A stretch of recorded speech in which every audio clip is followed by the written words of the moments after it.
From south of the border to the Great White North, it's time to give both your belts and balls a tug as we go racing up in Canada. Hello out there, we're on the air, and it's Grand Touring Race Day today in the land of maple syrup. It's a gorgeous afternoon in Bowmanville, Ontario, as we welcome you to the Canadian Tire Motorsports Park for stop number 6 to the 2024 Flowmaster Grand Touring Championship, the Tim Hortons Canada Day Classic. Good afternoon, ladies and gentlemen, lads of all ages, as we welcome you to the track with live coverage on the North American Sim Racing Network.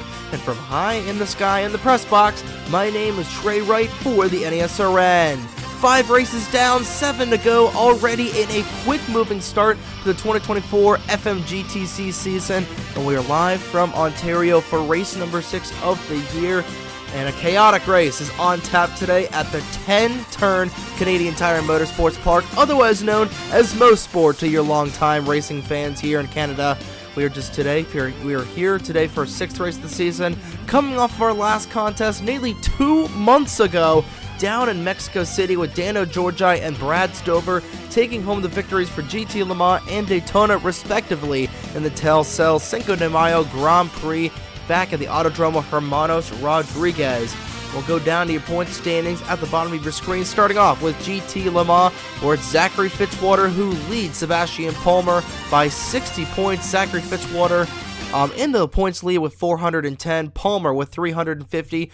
Palmer and Nathan Orman are actually both tied for the points lead here, for second in the points rather, with 350 points apiece. Both of them wins this season. Then you go down to Reggie Fogelman, Reggie Fogelman and Caleb Rose, who round out the top 5 at points, and Caleb Rose starts on the pole today for GT Le Mans. And that's Michelle Gavinu, Skylar Taylor, Riley Sampson, Jaden Russell, and Felipe Santos rounding out your top 10. So we're starting to really see who are the favorites to win the championship here this season. Zachary Fitzwater has been consistent. He doesn't have a win yet this season, but he has been finishing consistently inside the top 10. He does start very deep in the field. In fact, he starts last for GT Le Mans, so he's going to have to make up a lot of ground if he wants to get back up here, especially with Eric Monaco, who starts second right on the grid right now. He is looking for a good run, and he is 11th in the points standings, about 200 points behind Zachary Fitzwater, so a good run for this 2 team would mean that Monaco would get up there in the point standing. Same thing for Sebastian Palmer. He starts 4th on the grid today, so watch out for him. Same thing with Nathan Orman. In fact, both of them starting next to one another for GT Le Mans, so watch out for those guys to be very, very aggressive, especially on the start. Then going over to GT Daytona, Dylan Matthews and Dustin Davis are in a dogfight for the points lead. Dylan Matthews leads it by 5 points over Dustin Davis, with Connor Monaco behind by 15 points right behind them to round out your podium. Connor Monaco has been knocking on the door of his first win of the season all season, it seems like. Those 3 have been the most consistent drivers of this entire grid. Not only the Le Mans guys or the Daytona guys as well, but everybody on the grid this season. Those 3 seem to just cannot escape one another, and they both start deep in the field. Monaco starts all the way back on the last row here today. Dustin Davis starts 12th, and Dylan Matthews starts deep in the field as well. She is in 16th in the 26 car. Then we go down to John Stewart and Daniel Bouchard, each of those guys with a win apiece. Actually, Bouchard and Blake Bavillier have a win apiece. John Stewart still looking for his first win of the season, but Bouchard rounds out the top 5. That is Blake Bavillier, Matt Lagasse, Igor Barreto, Brad Stover, and Colin Bear rounding out your top 10 in the points for GT Daytona. And this week marks the bridge between the first and second half of the season, as in just 4 days, we'll be back in the States at Watkins Glen International on July 4th for the Firecracker at the Glen. That's right, we've got 2 FMGTC races this week. We had the 2-month break, and now we're having 2 races back-to-back, so it's set to be a fun one here, a fun week of racing, and of course, intersecting with the Mission Barbecue Cup Series Duncan Week of Speed that's happening all of Massachusetts. A lot of drivers from that series partaking in the FMGTC this season as well. But with the second half of the season starting up in a couple of days, that means every finish for these drivers means just that more, with every race completed until Riverside in December. And then going back to the NBCS real quick, we have 3 drivers that are in the Duncan Week of Speed bracket that are racing here today. Bradley Ream, Logan Williams, and Roberto Crown Jr. all racing today in the Duncan Week of Speed bracket. But that is then, this is now, and it's once again that time of the broadcast again, ladies and gentlemen. Let's go down trackside to get the most famous words in motorsports to kick off the Tim Hortons Canada Day Classic. Drivers, start your engines! The engines roar to life on the pit lane here at Canadian Tire, and we're just moments away from dropping the green flag for today's 62-lap contest. Your starting lineup for both classes on the left-hand side of your screen. Caleb Rose is on the pole for GTLM in the number 5 Vodafone Toyota. To his outside is Eric Monaco in the number 2 GMAC Corvette right beside him. And then going up through the field here for GT Daytona, they are led to green there by Michael Brown in the number 25 CarQuest machine. CarQuest Viper, rather. And then behind him is the number 11 of Blake Bavillier, your Denver winner, in the number 11 ABC Supply Co. Viper, so a couple of Dodges starting up front here. So let's take a look at the track itself. It is a 10-turn facility with drastic elevation changes, especially on the Mario Andretti straight after turn 5. We start off with a downhill Clayton corner in turn 2 to an even deeper corner in turn 3, aka the Quebec corner that these guys just came out of. Then as they go through it, it's a brief rise in turn number 4 before going to the deepest point of the track, the Moss corner in turn number 5. Which will be the biggest trouble spot today. Then it's the hill climb, an insane 2.2% uphill grade through the Andretti straight. That will lead to a heavy braking zone in turn 8, leading into the S's before ending with White's corner in turn 10, the most infamous turn in terms of Canadian Tire's popularity in the NASCAR Craftsman Truck Series. As the field heads up through the Andretti straight, Elliott versus Dillon, Blaney versus Karoga, Gregson versus Gillen, and of course Nemechek versus Custer all know turn 10 very, very well. We'll go ahead and take a look at your race analysis at the bottom of your screen. It's a 62-lap race around the 2.45 mile facility. Your pit window for both classes between 17 and 19 laps, so a 2, potentially 3 stop schedule in order today. Field will go into this heavy braking zone in turn number 8, leading into the S's. They're out of the Andretti straight away. Now Daniel Bouchard for GT Daytona, he's already got 1 win this season, but he would love to win in his home country. The pace car will lead the field into turn number 10. Pitter patter, let's get at her, boys. The green flag is ootin' away in Canada. Here we go for 62 laps in the Great White North.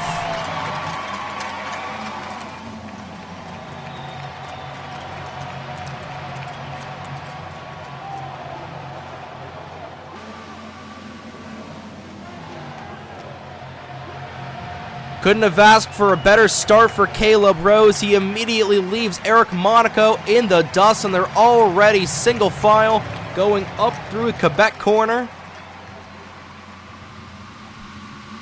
Double file there. There is Daniel Bouchard's old car in the 36. Blaze Zebertard trying to go to the inside, nearly taking out Bradley Ream, going through turn 5 for the first time today. Little bit of a stack up going through the corner, but they are able to get through for the time being. 3 wide off the corner back in GT Daytona. A little bit of a stack up, and it looks like Tatiana Nagora might have had a slow start in this 22. You see a lot of rear end damage as the field goes up through the Andretti straight. Down into turn number 8 and into turn 10. Oh, and Brooke Paquette in the 31. Looks like her day is going to end early as the rest of the field will go around here in turn number 10 to complete lap number 1. You see the replay down below. It looks like Paquette and Nagora were the only 2 cars to have an incident, and just as that, Matt Lagasse nearly gets run over by the 72 machine. Lagasse with an issue, and it's an engine failure already for the Dodge Viper. He gets sideswept there by Brooke Paquette, and it looks like they got tangled going into Clayton Corner. Or Quebec Corner, rather, there. We're back up the front of the field for GT Le Mans. It is smooth sailing so far for this 5-car. Caleb Rose looking for his first ever win in the Flowmaster Grand Touring Championship. Eric Monaco looking for his inaugural win as well. Seb Palmer and Nathan Orman each with a win apiece. Going back to Zachary Fitzwater. Made up a couple of positions in that 62 car. So a long way to go and a short time to get there around here at Mosport. Paquette is still on the pit lane trying to repair that 31 car. Nagora will come down. Lagasse is just trying to trundle around. But in case you're just tuning in with us late, only 1 accident on the first lap back in GT Daytona. It's been all clear so far in GT Le Mans. Caleb Rose, about as good of a start as I've ever seen here in the FMGTC. Absolutely got things going on the start. Monaco closing in a little bit there, going out of turn number 5 on the Andretti straight. Once again, up this 2.2% grade here. It's insane how far they are able to traverse that and immediately go into the braking zone here of turn number 8, back through the S's in turn 9, and into troublesome turn 10 here for this 5 team. At the stripe, closing in 1/10 of a second there was Monaco, so he's starting to settle in a little bit in that Corvette. And Caleb Rose and the lone Toyota in the field. Got some more cars going off track, a little bit of dust particles here and there, no big deal. Most of the field starting to get strung out as Roberto Crown Jr. falling off in the 33. Not looking good for the man who won the first race yesterday at Hillside, and he is having some issues early on. I don't see any mechanical issues for the 33, but he is really, really slow once again. Again, that team has just not been able to nail the setup at all, especially for being a Le Mans car. He is holding up a couple of Daytona guys, and again, he doesn't have an issue. I think he is just really, really slow, or something's got to be wrong in that 33, because he is losing touch with Le Mans, and he is holding up the Daytona guys as well. So some early mechanical issues for a couple of guys. We've already got 2 out with wreck damage, and now one of them with a mechanical is a gearbox failure for Matt Lagasse. I don't blame him for pulling behind the wall early on after that, because you do not want to race with a broken gearbox. It's practically impossible to race with a broken gearbox here, especially with all the elevation changes. These guys are going to be shifting up and down all day long, especially going through these heavy braking zones. Still in second gear. You're in first gear going 45 mile an hour going through turn 5B. You know, and looking at the telemetry, you know, going through the straightaway, you know, the fastest these guys are able to reach is about 180. So, you know, alternating between 45 degree or 45 mile an hour and 80 mile an hour just at the drop of the hat. You know, in just a span of a couple seconds. you know, it's a toll, as it looks like Alex Lozano had an issue in the 43 and might have had to do with Roberto Crown Jr. as well. Crown Jr. is really, really off the pace. He's going to stay out, but I don't know what is wrong with that 33 car. There's got to be something because, you know, typically they're just not that slow, especially early on, and here we are, unfortunately, but lap traffic already coming into play, and Tatiana Nagora is going to block this 5 car going through Andretti. Rose is able to get beneath her, so good for the time being. Now Nagora is going to return the favor for Rose and probably block Eric Monaco going into the corner, turn number 8. Monaco trying to get around her, and he will, going around on the outside lane, riding the lightning on the white paint. And he'll get around this stricken 22 car. He's going to lose quite a bit of time to Caleb Rose, who was caught up to the 43 of Lozano. Rose and Lozano were fighting a little bit last night on the racetrack at Hillside, so no love lost between these guys. And Lozano, this is a very tight and narrow racetrack that makes up Canadian Tire. Not a whole lot of passing zones, especially for lap traffic. Rose down to the inside, side by side, past Lozano going into turn number 5. He's got to be a little bit careful that this 43 doesn't come up and chop him going through the corner. Heavy braking zone. Lozano is on the inside lane. Drag race going into Andretti. Already on lap number 7 of the race here today. You see Roberto Crown Jr. down the pit lane as Caleb Rose will finally get around the GTD Mustang. The lone Toyota in the field, looking to get Toyota their first ever win. Again, this might be the beckoning call for some drivers to try and switch over to Toyota for next season. Time will only tell. But again, Caleb Rose has been consistent. And that's the biggest thing there for this 5-car team. That's the biggest thing. And only in a 12-race schedule, that's, you know, it's spanned out like once a month, or in this case, you know, twice in a week.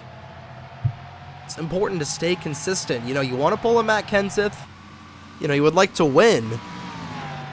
But you don't want to pull a Junior Johnson. You don't want to either win a car or wreck with it. You want to be as consistent as you can, and that is exactly what this 5 team has been doing all season long.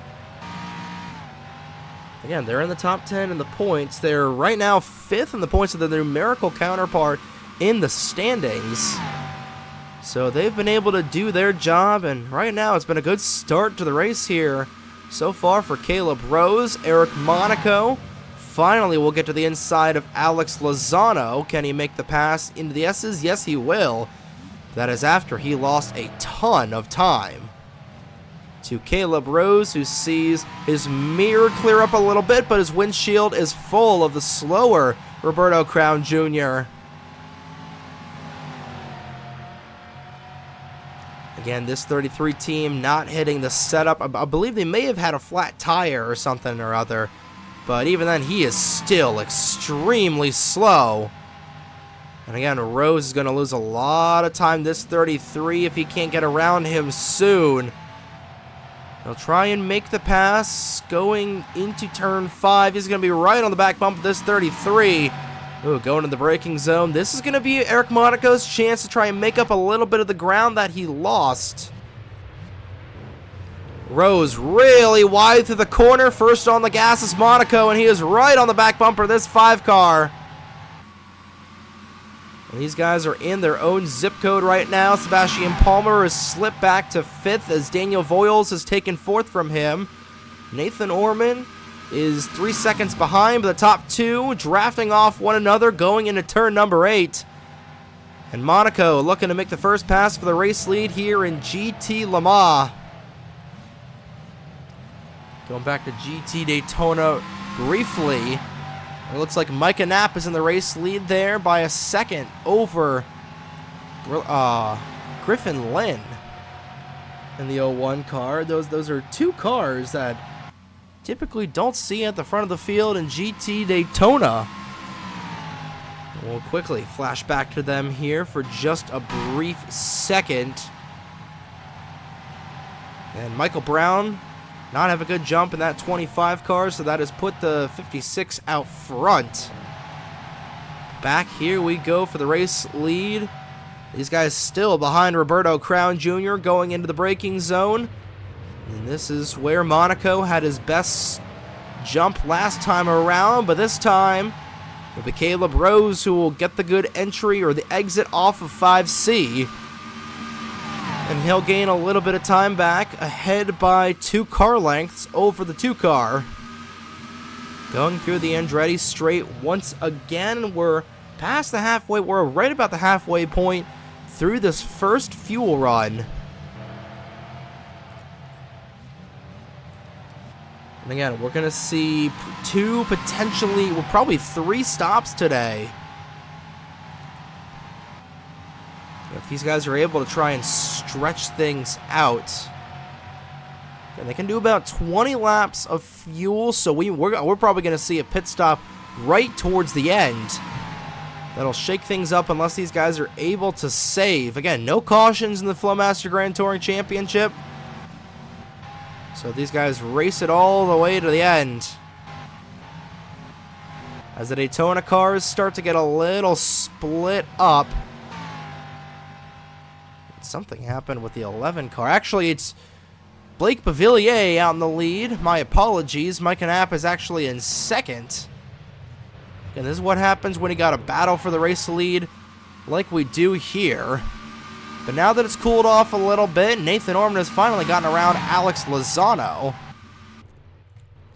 And already Ryan Durrani, he is down the pit lane, or an unscheduled stop for him along with Michael Brown.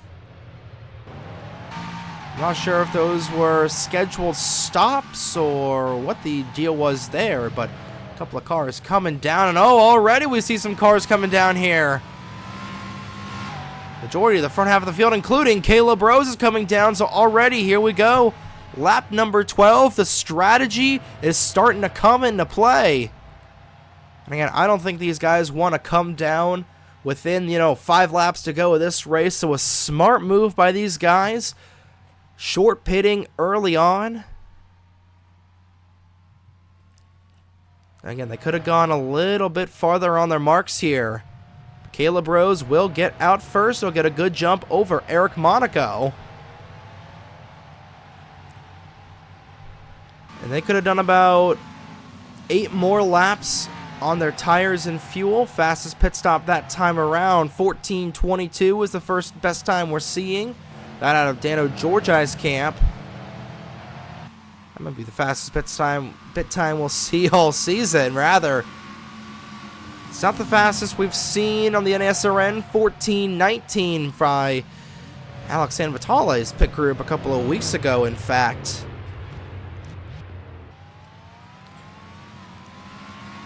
Maybe it was Cameron Garlington or Tyler Reynolds. It was one of the two. But that's going to jumble up this front of the field a little bit here. So we'll see. Sebastian Palmer and Bradley Reams stayed out a lap.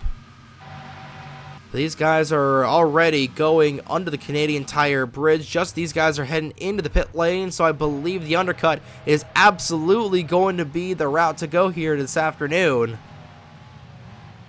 We see Nathan Buchanan come down.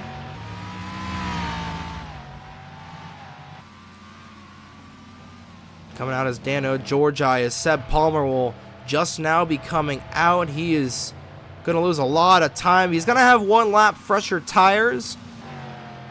But nonetheless, Caleb Rose cycling out to the race lead. And oh boy, Brad Stover, your last winner here in the Mission Bar, or the Canadian Flowmaster Grand Touring Championship. Looks like he's got some front end damage in that Rain-X Viper. We'll see the replay down below. Have not seen any accidents live yet. We didn't catch the accident live in the first lap of the race. because that was all the way back in GT Daytona. Stover with an extended pit stop on the pit lane.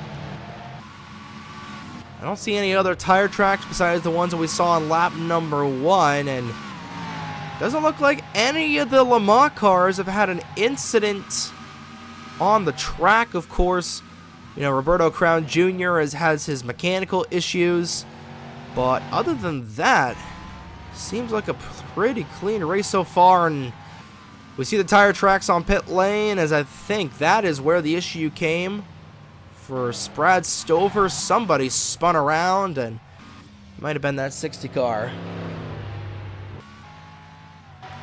Again, GT Daytona is just basically the chaotic evil division.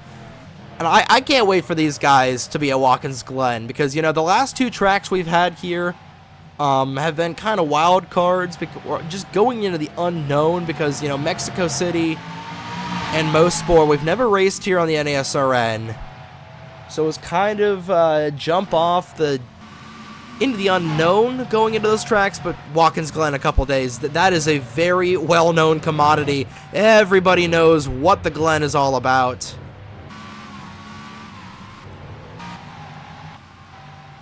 So that's going to be pure chaos. You thought it was interesting with the Cup cars on track. Believe me, with 5-speed PTA cars on, oh boy, that is going to be a fun one to watch. The Firecracker at the Glen on July 4th. A 68-lap race at Watkins Glen. But that is then, and this is now closing in on a quarter of the way through the Canada Day Classic, brought to you by Tim Hortons. Again, ironically, a lot of these drivers racing in the Duncan Week of Speed sweepstakes. Ironically, that's Tim Hortons is the direct competitor, or the counterpart, rather. Canadian counterpart of Dunkin' Donuts. But there's one of the contestants right there, Bradley Ream in the 40 car. We will be racing against Matthew Hubert on Wednesday afternoon, or tomorrow afternoon, at Papyrus Motorsports Park, as these guys have another day of racing down below, down back in the States. Crown Jr. is back on the pit lane there. Again, Roberto Crown Jr. was another one of those drivers that's racing in the Duncan Week of Speed. He will be facing against Danny Fallington. And trying to find Logan Williams. Trying to see what Williams' car number is. Forgive me, we haven't done this series in about 2 months, so still a little bit rusty, but Logan Williams deep in the field as Zachary Fitzwater has gone off track. Fitzwater, and it looks like Riley Sampson making contact. And Reggie Fogelman destroyed into the 06 as well. So as we're looking for Logan Williams, we see 3 cars, 2 of them in the top 10 in points, taking one another out, and that is another good thing for Caleb Rose and Sebastian Palmer. Trying to see where they went off. I believe it was in the S's. And you'll see the replay down below, but Zachary Fitzwater did not have a good qualifying day, and he is out of this race early.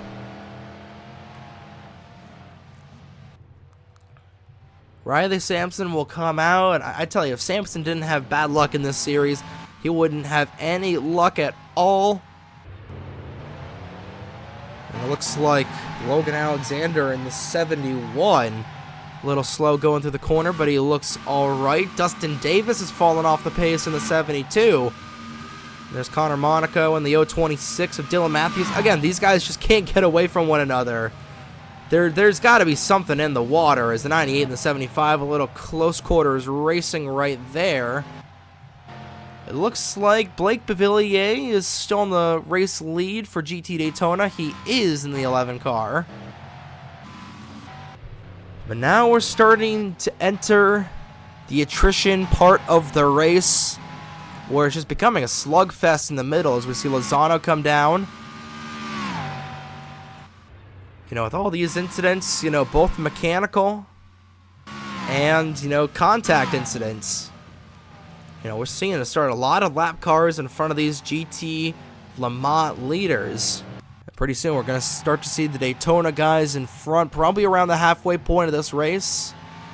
You see Riley Sampson in front of the 5 car.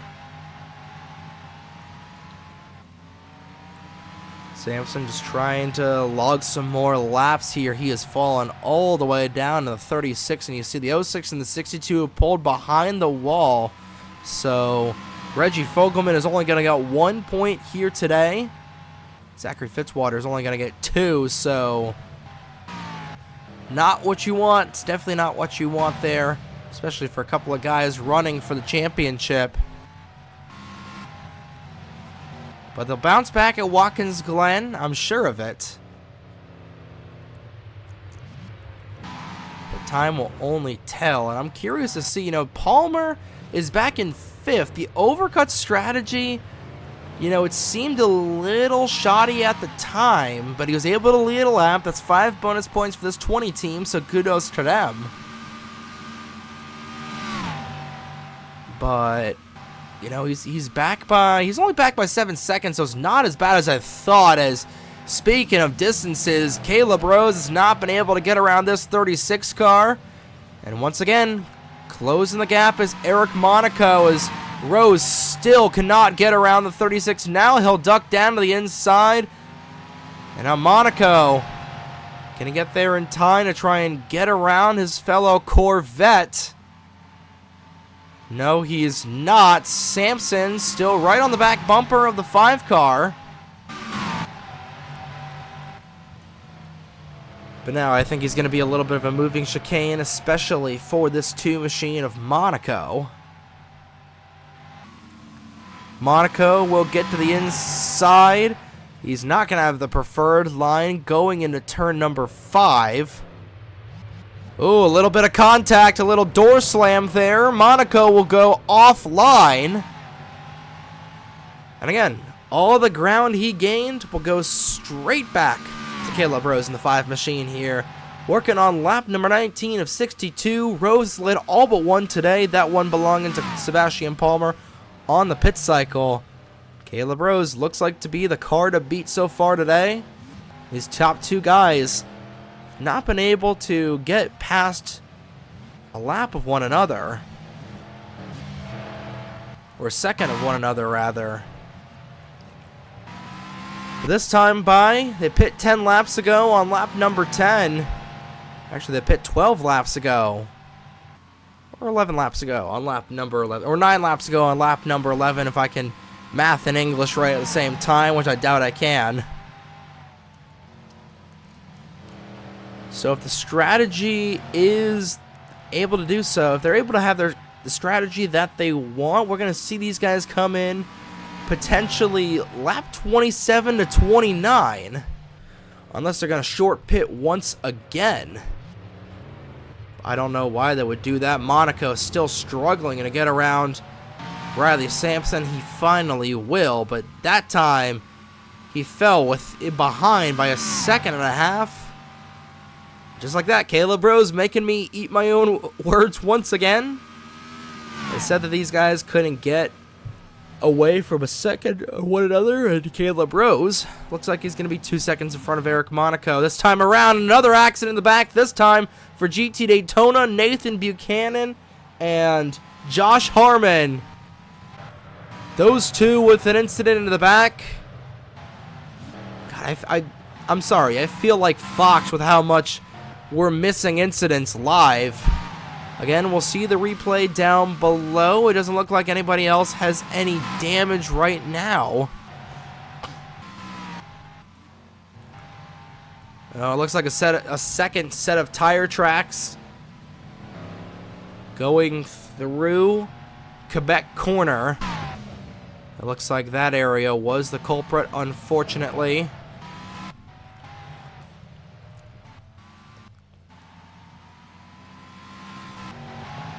We We go back around. That is, it's one incident away from officially being Calamity Corner. I'm surprised we haven't had any sort of incident yet so far in turn 5 in this heavy braking zone, or in turn 10 for that matter. Again, those are the two biggest trouble spots of the track. We glazed over Quebec Corner, but that is, unfortunately, it looks like that's been the area for a lot of incidents so far in this one, but we've had them in Quebec Corner. We've had an incident even on the pit lane. We've had a lot of retirees so far in this race here.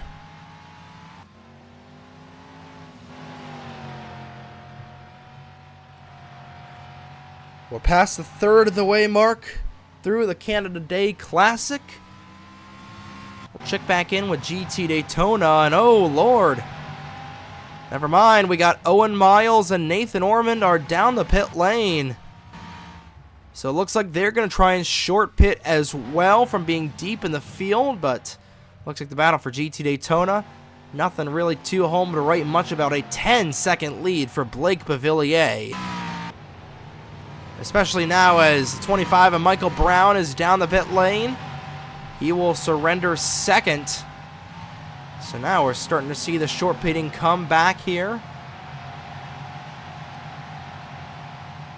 14:22 is the time to beat here for GT Le Mans. We'll check back in GT Daytona later on. But Orman and company with fresh rubber. We'll see what the lead lap Le Mans guys are going to do this time around. Rose will stay out, so will Monaco. So I think they're going to try and run to lap 22. Again, and this is what I love about the FMGTC once again, are just the different strategies that we see everybody playing here. Crown Jr. is off strategy, so nothing to write home about for him. He is currently a lap down. But the 12 car, that's Gavinou, down the pit lane 2. She's down. Back up to the front, and Griffin Lynn overcooks it going into turn number 8. Oh, and a little bit of contact there with Logan Alexander, and nearly getting run right in the back of there was Dustin Davis. And finally, we catch some semblance of an incident. Although, albeit small, we see a car going off track, and it's the one machine of Griffin Lynn, who is running in third for most of the day. We see a couple of cars coming off the pit lane. Nathan Stapleton and Aguirre Sato, runner-up in Mexico City 2 months ago. And now we'll see the leaders for GT Le Mans come down the pit lane just as they're about to lap Michael Brown. So this is interesting. Last time around they came out down a lap 12 or lap 11. Now they will wait 12 laps to come down. Again, you see the F category, they can do 13 more laps of fuel. So I'm starting to think, the tire wear, it's starting to go away a little bit. So I think this plays a little bit tougher on tires, and I think that is what they're trying to look for. But it doesn't look like anybody is having too many grip issues. We're seeing cars slide off the racetrack a little bit, but nothing really egregious like we saw in the Hillside race yesterday in the day race. Sato fighting with Colin Bear in the 09 car. It's Colin Bear's old car to his right. Back when this series wasn't a series, it was just a special event race. Now everybody coming down. Those are the Daytona cars that are down the pit lane. Blake Bavillier will come back in the 11, and I think that's going to cycle them around once again. And Caleb Rose once again will lead the field off the pit lane, and he does not lose any sort of track position. Nathan Orman short pitting. I think that's going to bite him in the rear a little bit. He has fallen. He hasn't fallen back too much. As Mike Vincent Jr. doing an overcut along with Bradley Ream. We saw them on a similar strategy earlier on today, and just like that, Caleb Rose will beat them around once again. So Rose has led all but 2 laps here today. We'll probably lock up the most laps led bonus later on. Just a couple of laps here is a pretty big jam up going through 5B. Vincent Jr. will rejoin the pack in the 11th spot. And Nathan Orman, who was running 5th at the time, is right now being held up along with Dano Georgi, your last winner in the GT Le Mans class.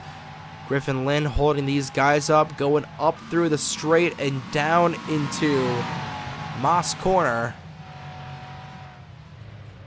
Still trying to get around this one car. That's going to bring Owen Miles up into this battle.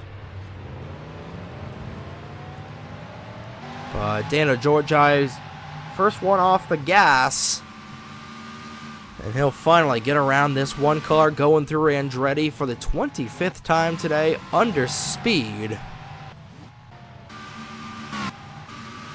But now, you know, with these guys pitting as Nagoro, she's off strategy, or off cycle rather, so she'll come down as things will cycle back out once again. You know, it seems like these guys are pitting every 11 laps, and I think, again, they're taking tires, because their tires start to be wearing. They're about halfway through their run, but everybody's short pitting, and right now, at the rate they're running, they're going to need to make 5 or 6 pit stops. So it's a little bit head scratching for these teams, but you know, everybody just seems to be on the same short pit strategy. But it's a bold strategy, and we'll see if it plays out. But right now, this is the closest battle we've seen for GT Daytona all day long. Blake Bavillier, he's a little slower on the racetrack than he typically is, as Michael Brown is right on the rear bumper. I don't know if there's an issue with the 11 car, but here we go. Battle for the race lead in Daytona. Brown easily to the inside of the 11. I don't know if there's an issue on Blake Bavillier's car, but he is really, really slow. I think he may have lost a gear there. So another mechanical issue. This time, it's the dominant car of the day for GT Daytona, and Blake Bavillier. His day might be done in the 11 car, and Michael Brown, the pole sitter, will go to the race lead. You see John Andrews already, or John Stewart rather, already going there, and coming back down the pit lane is Bavillier. So an issue on this 11 car. It might be a tire failure, actually.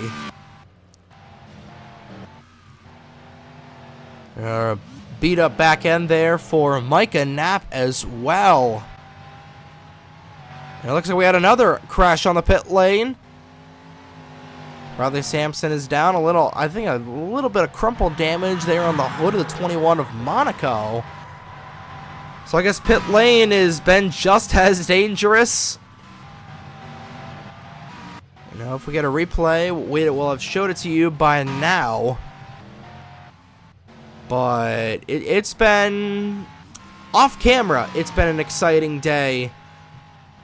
On camera, it's just been strict business here, as the 5 is just trundling around here.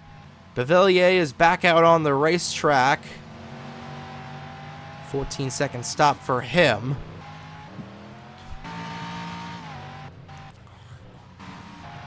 Okay, a lot of these Daytona cars just really, really iffy. I mean, I don't think I've ever seen 2 different accidents on the pit lane before. So we'll have to pay attention on the pit lane next time, or next cycle. Which again, might be in 5 laps. These guys are going to continue to come down every 10 laps as Lozano is back down the pit lane. Something amiss on the 43 car. But as of right now, we can get back to the front. Caleb Rose has led the most laps today. Coming around to start lap number 29, closing in on halfway home through the Tim Hortons Canada Day Classic. Let's get you a full field rundown as we go into our halfway break. It's Caleb Rose leading the way in the 5 car. Eric Monaco, the 2 car, in the 2 spot. Daniel Voiles, his best run of the season so far, rounds out your podium. Then it's Michelle Gavineau, who finds herself all the way up to 4th in the 12 car. And rounding out the top 5 is Seb Palmer, Dano Georgi. The 4 of Nathan Orman, Owen Miles, Riley Sampson is off the lead lap, so Bradley Ream is in 9th, and rounding out the top 10 is Mike Vincent Jr. Then 11th through 20th are Blaze Zebratar, Skylar Taylor, Agira Sato, Nathan Stapleton, 8 of Jaden Russell, Felipe Santos, then gotta go all the way back to the 6th machine of Logan Williams, who is 16th for GT Le Mans. And then 17th is Riley Sampson, 18th at 33. Or 19th is at 33, 18th at 36. 20th is Zachary Fitzwater. And last, along with Zachary Fitzwater in the garage area, is Reggie Fogelman with an accident. Then for GT Daytona, as it looks like another issue there. Another crash that we missed, unfortunately, and it looks like that's going to be the end of the day for the 56 of Micah Knapp.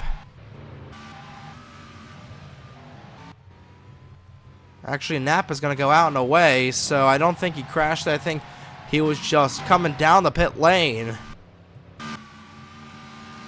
Monaco a little slow on the Andretti straight. He is going to lose a little bit of time there to Caleb Rose once again.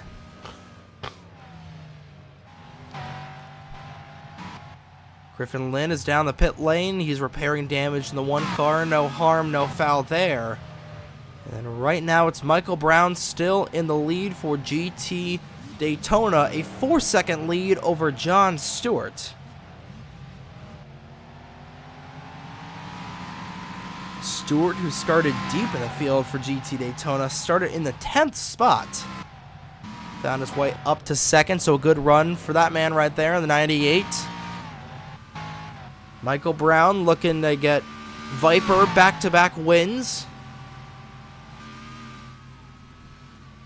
Dodge has been slow to start this season, but they were able to get their first win with Brad Stover 2 months ago in Mexico City. We're looking to go 2 for 2 for the first time in manufacturer history, and it looks like Connor Monaco. I don't know if they're just catching up to the tail end of GT Daytona or if there was an issue on that machine.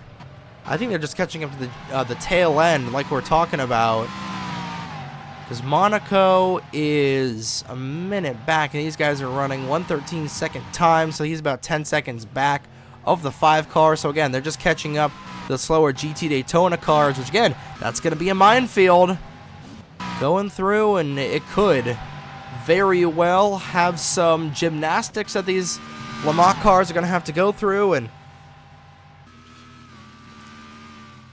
I'm actually getting word now. This is what happens when you don't do this series for 2 months, is you forget that, you know, there's also 2 Toyotas in the grid. The factory teammate to the 533 of Roberto Crown Jr. So 2 polar opposite days of the spectrum for them. One Toyota dominating, the other one mechanical issues earlier on in the race.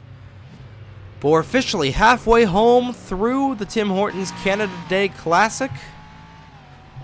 It's been a good one so far. Had a couple of different incidents. It's going to be interesting going into the points battle into Watkins Glen. This race marking the halfway point through the 2024 season. And what a season it has been so far. You know, we had 22.4 hours of Daytona. That was bat-skibbity insane as usual. Then Willow Springs was fun. Papyrus was nuts. Denver was a little bit calm, but then the chaos of Mexico City. I'm starting to notice that the even races we have are the calm ones. The auto races are usually insane, because Daytona, insane. Willow Springs, it was a little bit crazy, but nothing too crazy compared to what Daytona typically is. Papyrus was nuts. Denver was a little bit of a snooze fest, I won't lie. A little bit forgettable, and again, nothing to write home about. Mexico City was absolutely bonkers. And then today, a little bit quiet. We've had some incidents. We've had some cars being knocked out, and it looks like the pit strategy and the short pitting is going to commence once again here. Nathan Orman, Owen Miles, and this time Nathan Stapleton will elect a short pit, and Michael Brown will relinquish the race lead for GT Daytona.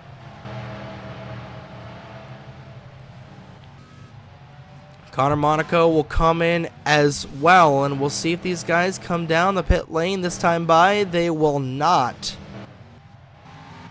So again, just trying to short pit a little bit here is the 4 team. They got fresher rubber, so they'll try and make up as much ground as they can before the 5 will come down, but Gavinu will surrender 5th. It's Monaco still on the pit lane. They're trying to fill that race car full of gas. Sato is down, so is Jaden Russell.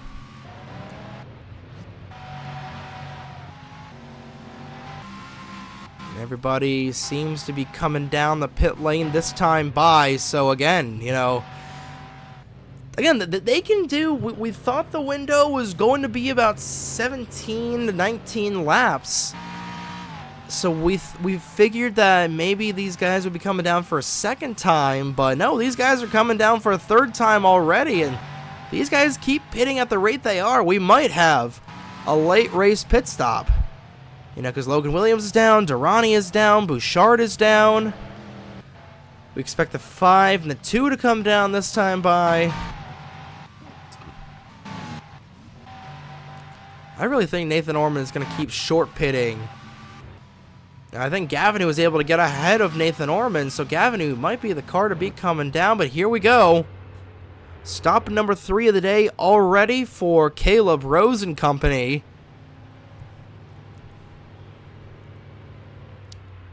This time coming down on lap number 35. They came in on lap 11, 23, and 35, so watch them to come in on 47. And then if they're coming in on 47, potentially on lap 60, so we might see, them come down late in the race as well. Off the jack is the 5. 14:28. And 14:22 is a stop to beat. We haven't seen anything like that so far, and seeing how far Orman and Gavinu are, there they are. About a couple straightaways behind the 5 and the 2 car once again. And the 56. Don't count out Nathan or Daniel Voiles out of this contest as well in the 56. He's had a decent run so far. You see some more tire tracks on the pit lane, but I think those are the same ones as before. None of them looking too new. But Blake Bavillier will come down the pit lane, and John Stewart coming off, and here's the battle for GT Daytona. Not going to be that close, as Michael Brown just barely beating out the 98 of John Stewart, but Stewart is going to have 1 lap fresher tires. So this will be the battle to watch out for all day long, and I don't know if we had another incident going into Quebec once again. And the overcut cars coming down once again, and they're going to fall back to outside the top 10 once again. I don't see any new cars with any sort of damage. Harmon and Buchanan, we saw those cars get tied up. And only 2 GT Daytona car, GT Le Mans cars out of this race out of this race in general. 5 Daytona cars out with accidents and mechanical issues for both of them, and John Stewart will be about a second and a half behind the 98 this time around.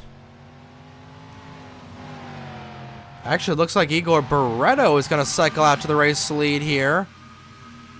And Blake Bavillier holding up Seb Palmer. That is going to shoot Dano Georgi all the way to 4th. And then this could get a little dangerous here, especially with Bradley Ream. And Blake Bavillier gets sent into the tire barrier. Same with Seb Palmer. 2 hard shots. And the top 3 in points for GT Le Mans all being taken out of this one. Seb Palmer had a good run going today, and it all goes downhill. And our first big incident that we're able to capture on camera, and Palmer's day is done. So if you're Nathan Ormond, you're just want to have a good run here today, because Ormond is actually 3rd in the points, but Ormond and Rose are probably going to take the points lead. I wouldn't say points lead. I think Ormond will definitely take the points lead if he's able to stay out of trouble. Rose, I think, he's about 80 points away from Zachary Fitzwater, so I don't think it's in the cards for Caleb Rose to take the points lead away today.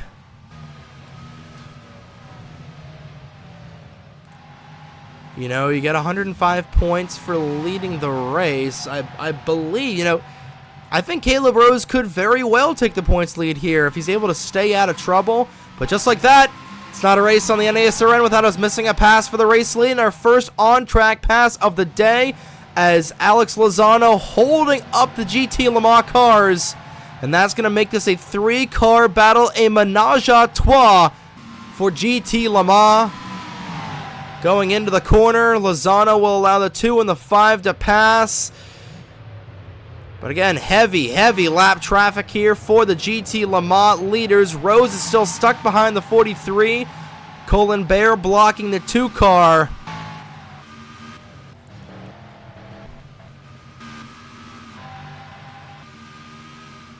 So Caleb Rose, who has led the most laps today officially, now losing the race lead for the time being.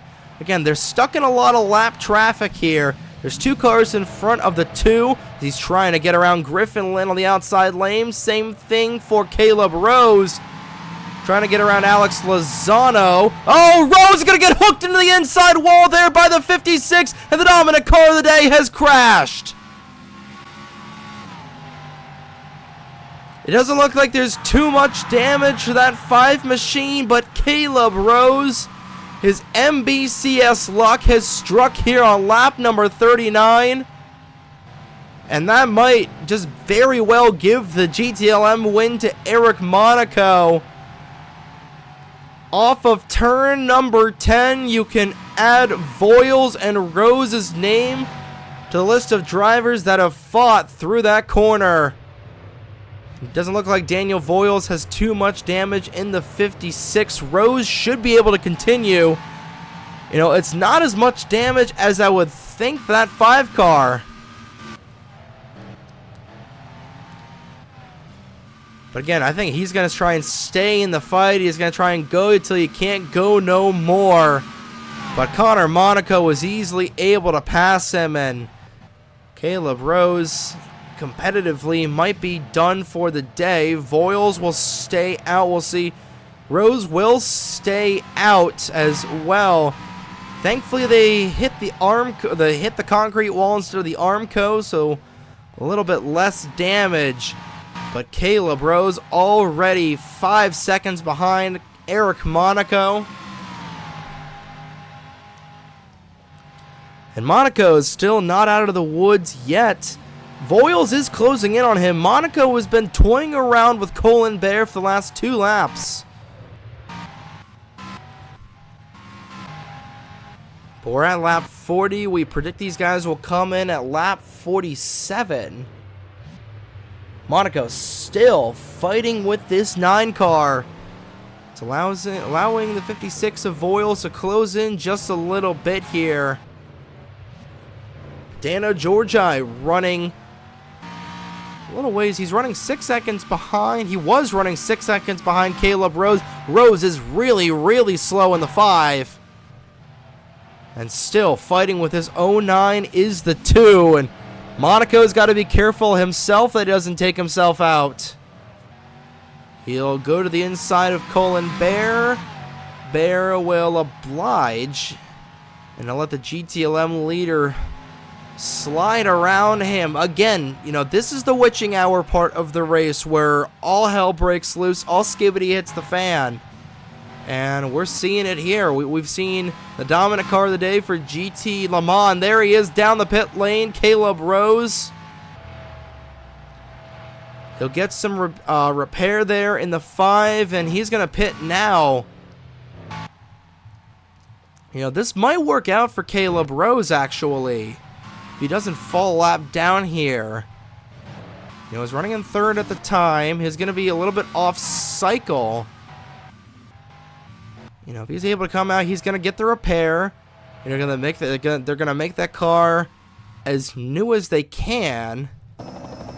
And he's not going to lose a lap, it looks like. It looks like he'll lose a lot of track position, but I think he should be fine. And actually, if these guys come down the pit lane once again, I think if I'm Caleb Rose, I am just going as far as I can on strategy.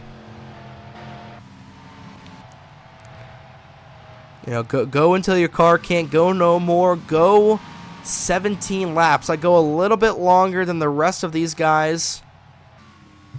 Because if I stay out longer, they're going to have to pit a little bit more. And I'm going to gain a little bit of time on them just to get a little bit of dignity back. You know, Rose has lost a lot of ground there. He's not a lap down. He's fallen back to 15th. So, again, it's not the worst thing in the world. But, man, what a run Caleb Rose was having all day long. And, unfortunately, right now it's not going to amount to anything. Griffin Lynn back down the pit lane. Meanwhile, here's the battle for GT Daytona heating up. Remember, we saw these guys are on different strategies. John Stewart has 1 lap fresher tires than Michael Brown, and he's putting those newer BF Goodriches to use there as he's caught up to the GT Daytona leader.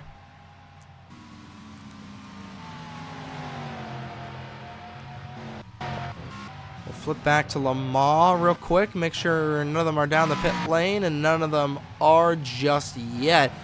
Again, Ormond has been playing his cards wisely so far, and if I'm Ormond, I don't think I want a short pit here. I think I want to pit with the leaders. I don't want to go off strategy. But here we go in turn number 5. This is a battle for the Daytona lead. Andrews with a really good exit off of turn 5B. Ryan Durrani's a little bit ways away in this battle. Not too far back in the 16 car. Fast lap of the race, ironically belonging to Seb Palmer, but he's not going to get a whole lot of points here today. And Connor Monaco, no surprise, putting the fastest lap today. Connor Monaco running somewhere in the field, but there's Eric Monaco deep in lap traffic.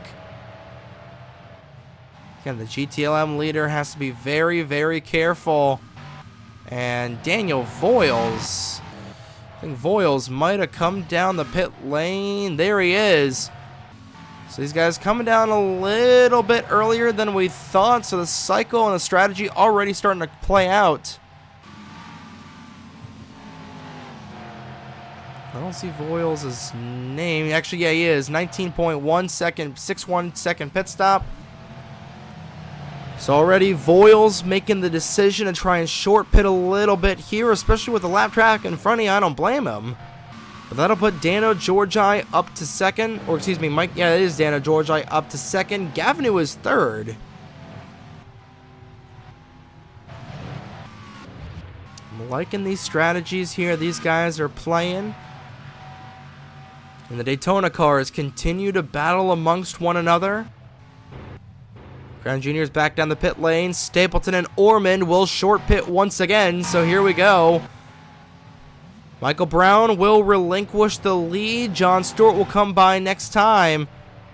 We'll see, does Monaco elect to come this time in the 2-car? He will not, so it looks like 45 to 46 will be the magic number for the GTLM leader. Trying to see how much time Daniel Voiles has. Voiles on the other side of the racetrack.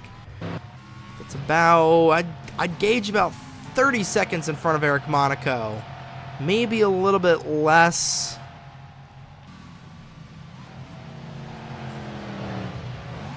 You know, I would typically want to time it here. You know, I'd say, so Voiles going into the pit lane. So the exit of the pit lane. So right at the octane ball, we'll see where he is. Oh, well, stopwatch is dumb, so we'll have to do it if Monaco doesn't come down the pit lane. We'll just see how far back the 56 is. Actually, let's just use the ticker. It's 41 seconds behind. So if Monaco doesn't come down this time by, I think this might play right into the 56's wheelhouse. But just as I say that, the GTLM leader will relinquish the lead. We'll see if Georgi will come down this time by. He's high and he will. And John Stewart will also come down here for the GT Daytona lead. But now, this is going to be interesting to see where Voiles will come out. Voiles right now is at the peak of the Andretti straight. He's still got a lot of time to get on. Monaco is already putting on left side tires. He's putting on the right sides right now. This is going to be a little close. Nope, I'm surprised nobody's trying to take 2 tires here. Monaco is out and away. Voiles right now, I think he'll get second back as Georgi is coming out. Georgi is going to relinquish third, but Monaco will remain in the race lead here on lap 46 of 62. And I believe these guys are going to probably make one last pit stop unless they're going to race it to the end.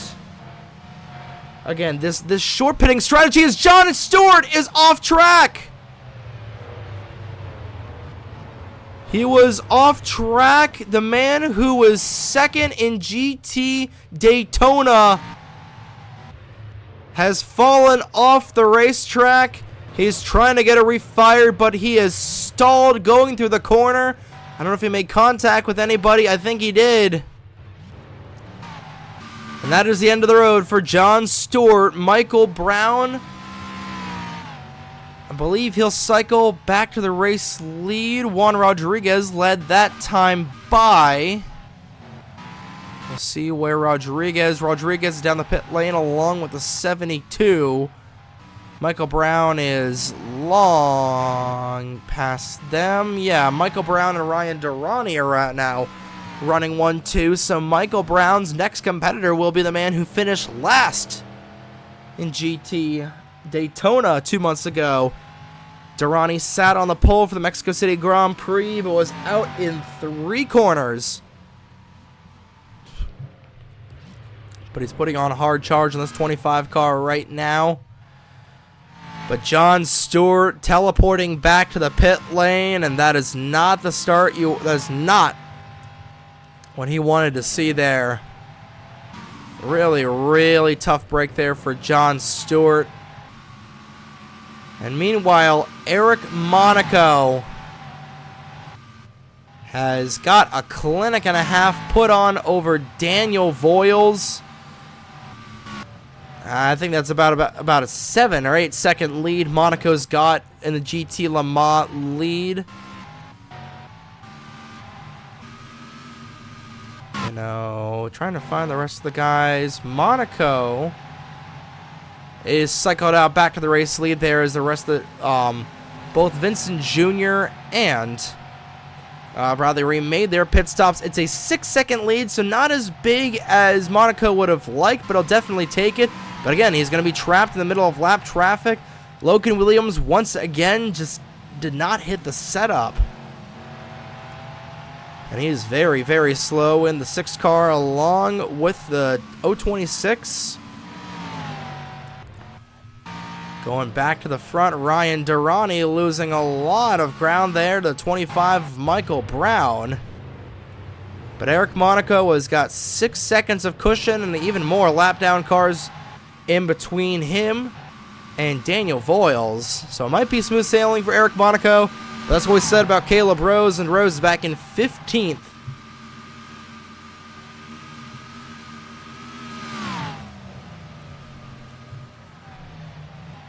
But the Unionville, New York native looking for his first win of the season. He's on the outside of the top 10 in points, and what a run so far for Nathan Orman in this 4 car. He is going to be the points leader going into Watkins Glen if he's able to keep his nose clean. Big knock on wood for that. You know, it's been a good season so far in Grand Touring racing for Orman, but at the MBCS level, it has just not been a good start. Funny enough, Orman and Monaco are both on the same team in the MBCS, and neither of them have been able to try and figure things out. But looks like, you know, it'll give him a little bit of a boost of confidence today. You know, if Monaco is able to have a good run. You know, the 4 car hasn't been terrible in the MBCS, but it hasn't been what you want. But Monaco's been the class of the field so far today. He's sat on the outside pole. He's able to take advantage of lap traffic. Of course, the one pass on the racetrack in GT Le Mans we're going to see all day long. We're too busy focused on GT Daytona's pass for the race lead.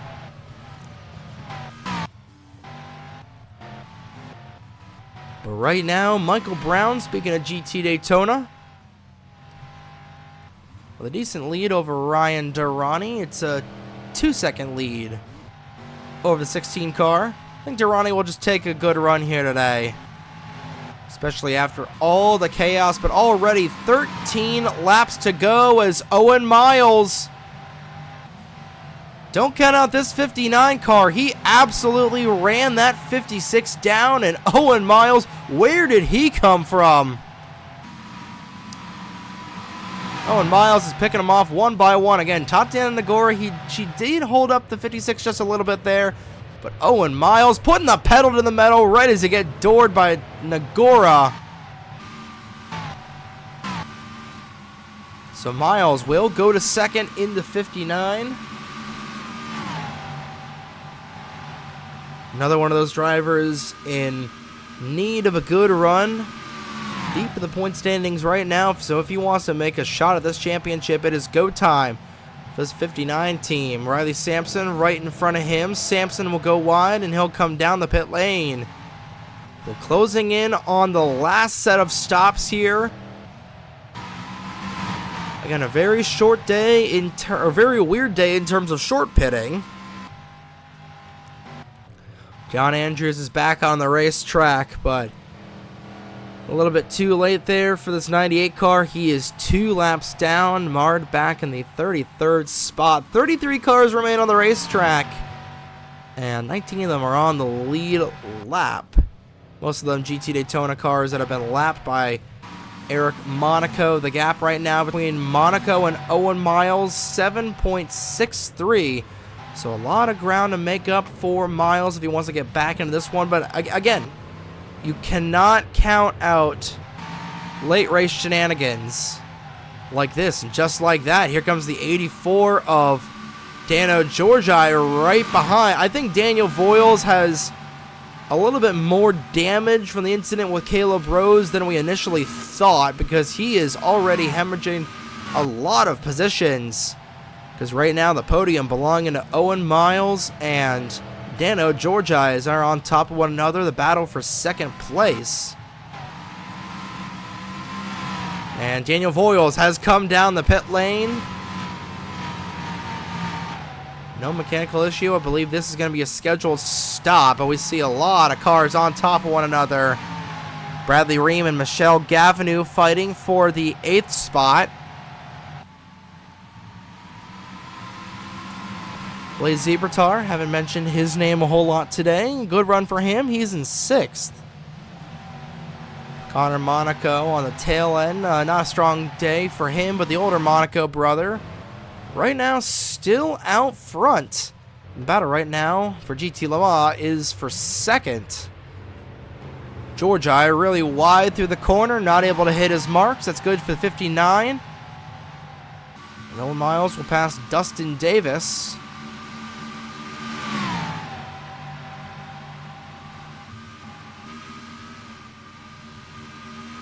Miles will go around the 72 car. Davis getting a little deep in the corner. Nearly taken out. The man's 2nd place right now in the GT Le Mans grid. But under 10 laps to go. We're about to see our final pit stop of the day. The money stop, if you will. Exactly 10 laps to go, actually. As we go back to GT Daytona, the gap now between Brown and Durrani. Closing in a couple tenths there. Durrani's slowly catching in. It'll be very muy interesante to see what these guys do on the pit lane. Again, this late in the race, you know, they've been running about half strategy. I don't know if these guys are going to come down once again the way that they've been running. All signs are pointing to that they're gonna come down again.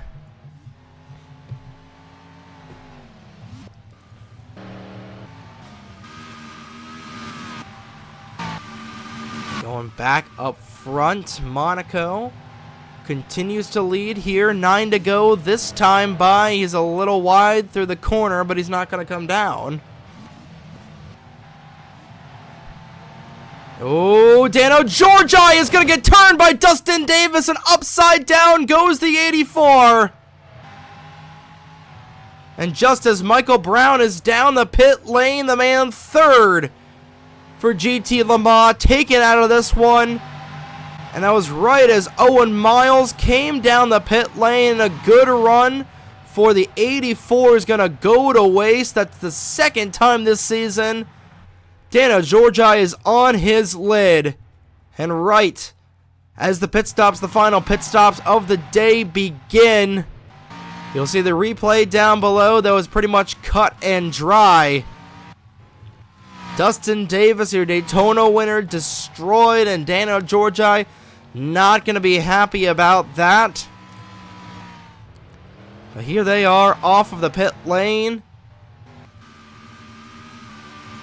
Eric Monaco, a 10-second lead as Owen Miles pit that time by. He's short pitting with the rest of the field. Does Eric Monaco come down? No, he will not. Aguirre Sato will now take 2nd. He will be on the same strategy as Monaco.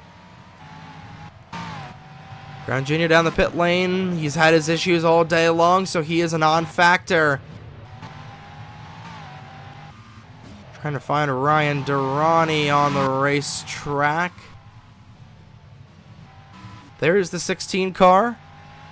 Has yet to pit. He'll pit with Juan Rodriguez. Most likely Michael Brown is just now going through turn number 1. Right as Durrani is going on the Andretti straight. So that is the gap there between the 16 and the 25. It might be a little close, but I think Brown might have the advantage.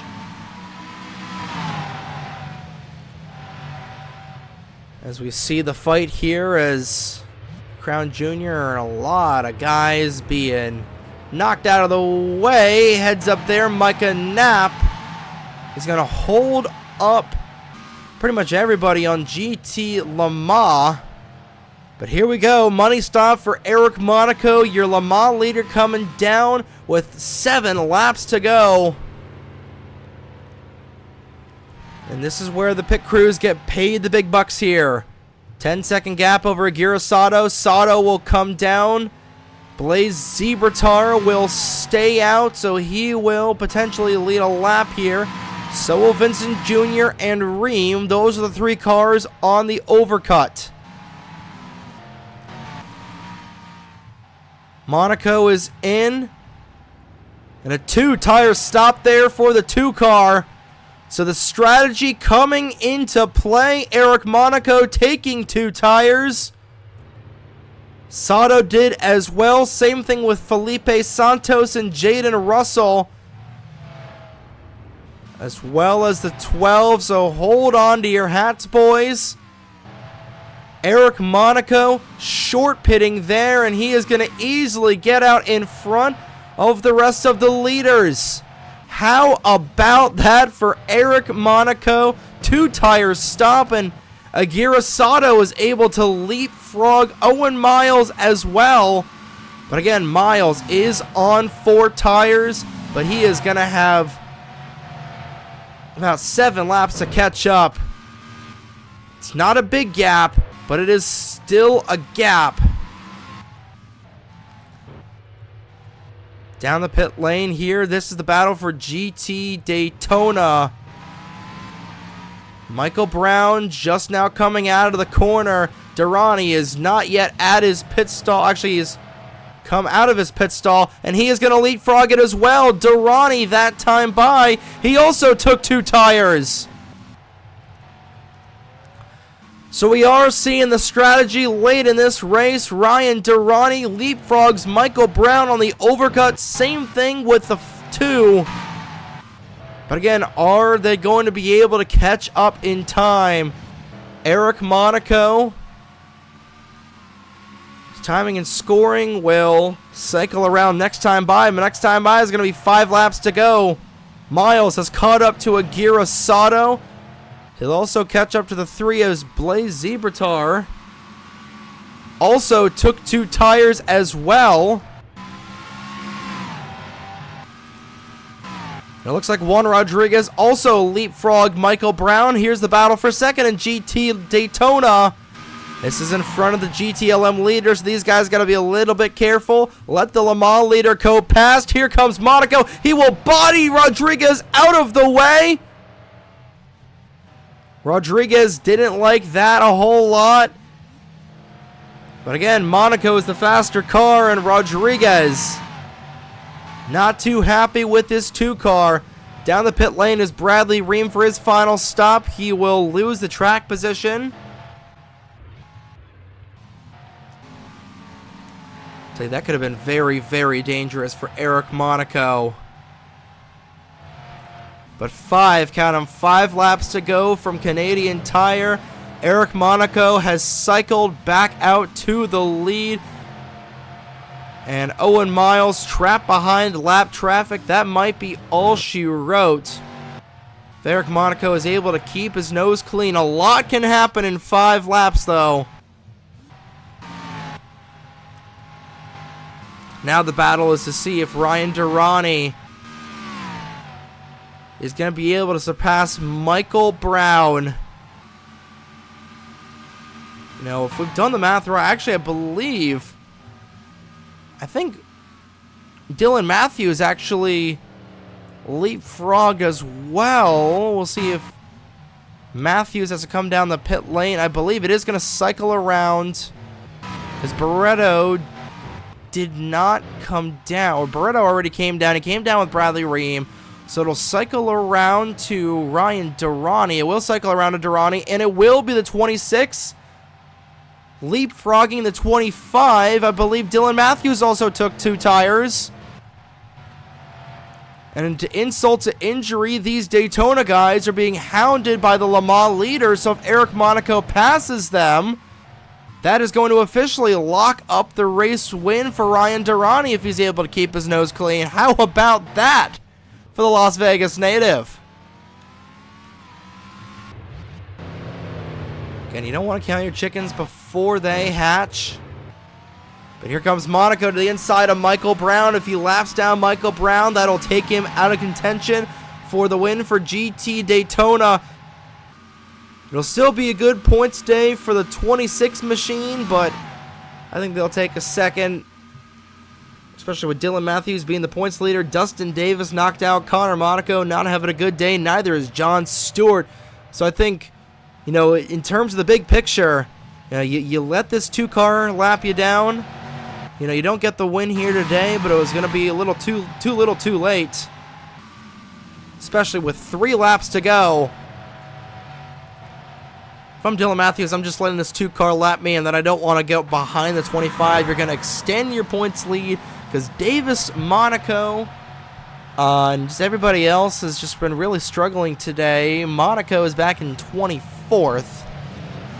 So that's about 6th or 7th place on the grid here today. So Dylan Matthews, just let this 2-car by. You're still racing with the 25. You're just going to finish 1 lap down, but you're still going to finish the race here. Just try and finish the race. Don't try and hold off this 2-car. But again, now everybody's stuck behind. John Andrews 3 wide there as Monaco will bum rush his way through, and going past is a 25. Dylan Matthews was really slow off the corner, and she is going to lose 2 spots. I tell you, this 25 car is aggressive.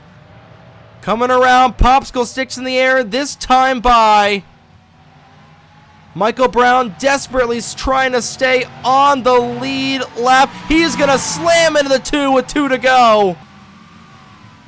But Monaco is just that much faster. He's going to slow a little bit down going into turn number 1. All this is happening behind Ryan Durrani. Aguirre Sato not able to close in. He is under fire from Blaze Zebratar. But Eric Monaco has finally gotten around Michael Brown, and if Ryan Durrani is able to complete the next 2 laps, he will officially lock up the win. He does not have to race. He can just cruise from here. It looks like Mike Vincent Jr. an issue on the 78 car. Same thing with Nathan Stapleton. So an accident late in the race for the big Staple and Mike Vincent Jr. We got traffic jam here in Moss Corner. But back up at the front, Monaco is not out of the woods yet. He just needs to run a clean lap. But this time around, white flag in the air. One more time around the Canadian Tire Motorsports Park. He is going to send the 56 into the pit wall. I don't know why Micah Knapp phased to the wall like that. Physics breaking here. But Eric Monaco got away with one there. Little bit dangerous. He's able to take out the lap car that was in front of him. Aguirre Sato 12 seconds back.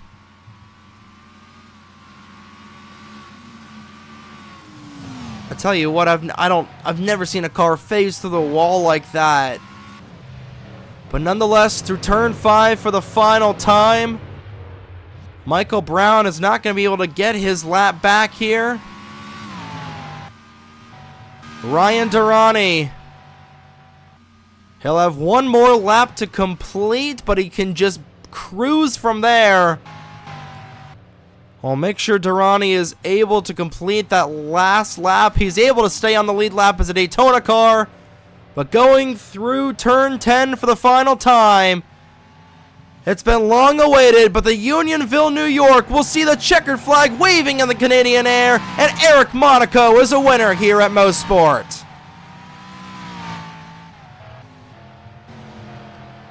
We'll make sure Durrani is able to complete this last lap. What a run there for Eric Monaco. He's able to get it done. First career win here in the FMGTC. Aguirre Sato and Blaze Zebratar will be your podium. Sato was able to hold off Zebratar at the end there. And the podium is set for GT Le Mans, or GT Daytona. Michael Brown and Juan Rodriguez, second and third. But just making sure Ryan Durrani could blow his motor here and just cruise to the end. He could wreck right here and just putter his way to the end. But through the S's, out of turn 10 for the final time. He hasn't had a whole lot of luck in the NBCS this season, but out of turn number 10, checkered flag in the air, the Las Vegas native will get his first win of the season here for Mustang, and Ford is back in victory lane. And that'll do it. Pitter patter. We all got at her. And Eric Monaco got at her the most. A 12-second gap, a 13-second gap basically, over Aguirre Sato. Claim victory for Eric Monaco. Aguirre Sato, a little off there, but hey, still a good run for him in the 49. Back-to-back runner-up finishes for Sato at that. That's Blaze Zebratar, Owen Miles, Skylar Taylor, rounding out your top 5. A good run for Skylar Taylor. Voiles fell all the way back to 6th. Caleb Rose, a decent recovery for him, but the dominant car in the first half of the race, finishing in 12th. Nathan Orman, not the finish he would want either, so I think Orman will still take the points lead, but it's not going to be as big as he thought it was. And going down here for GT Daytona, Ryan Durrani, the lone GTD car, to finish on the lead lap. Michael Brown and Juan Rodriguez being lapped at the end there, but they will be on the podium. Dylan Matthews and Daniel Bouchard. How about that? A top five race for Daniel Bouchard. Bouchard, the Ottawa, Ontario native. So a good run for the Ontario boy at his home racetrack. He finishes top 5, so a good run for him as well. Logan Williams, Randy Sampson, Colin Bayer, Igor Barreto, Roberto Crown Jr., and Connor Monaco round out your top 10. You see all the cars that retired from this race. Stapleton and Vincent Jr., I think they got caught up. But we got a lot to go over here on the highlights of this one right at the end. That'll be on your screen momentarily. But we're halfway through the year already. It just seems like yesterday that we're racing at Daytona with Alex Graham on the call. For the Watkins Glen race, we're going to see if we can get Alex Graham on the call once again because, oh boy, the firecracker at the Glen is going to be absolutely bonkers insane. But my goodness here, what a race and what a drive for Eric Monaco, getting his first win of the season, his first career win in the Flowmaster Grand Touring Championship. But that'll do it here from the Canadian Tire Motorsports Park. Congratulations once again to Eric Monaco and Ryan Durrani for winning the Tim Hortons Canada Day Classic here at Mosport. And we'll see you in just a few days, not next month, in just a few days, down in upstate New York for the firecracker at the Glen on the 4th of July at Watkins Glen International. And hey, we're not done for the week yet. Tomorrow, it's back for most of these guys in Cup cars. Eric Monaco and Ryan Durrani will strap back into the 4 and 38 cars, respectively, back down at the Papyrus Motorsports Park for race number 3 of the Duncan Week of Speed there for the Mission Barbecue Cup Series. They get off and running for the midway point for the middle part of their season. We'll have Boston the Boston 2 days after that. Then we'll have the race here. And finally, on July 5th will be the last race of the week. Jam-packed week of racing here on the NSRN. Now the last race taking place at Coca-Cola. Again, jam-packed week of action. We're glad you can tune in for all of it. But we got the first of 2 FMGTC races out of the way. We are 3 races down, 4 to go here in our 7-race week of action here. The last week of June and the first weekend of July. But thank you once again for tuning in to today's coverage of the Flowmaster Grand Touring Championship.